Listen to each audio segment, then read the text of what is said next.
शरद पवारांचा मुख्यमंत्री देवेंद्र फडणवीसांना फोन। गोपीचंद पडळकरांनी जयंत पाटलांवर केलेल्या खालच्या स्तरावरील टीकेवर व्यक्त केली नाराजी।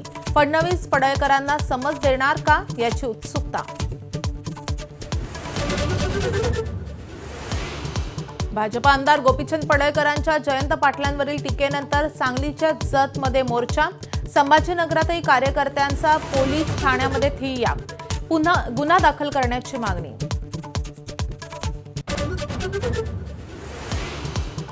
श्रीकांत शिंदे हा बाळासाहेबांनी खासदार केलेला पोरगा। संजय राऊतांनी पुन्हा डिवचलं। एकनाथ शिंदेंनी राजन विचारांचे पाय धुवून तीर्थ प्यावं असा खोचक सल्ला।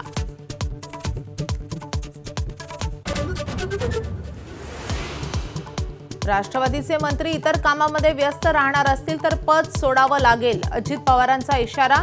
पालकमंत्र्यांना 3 दिवस मतदारसंघांमध्ये काढावेच लागतील अशी घातली अट।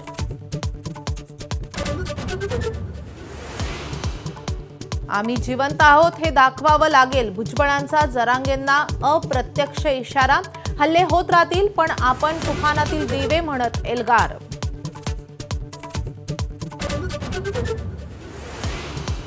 मनसे अध्यक्ष राज ठाकरे कल्याणसह अंबरनाथ दौऱ्यावर। निवडणुकांच्या पार्श्वभूमीवर पदाधिकाऱ्यांना कानमंत्र देणार।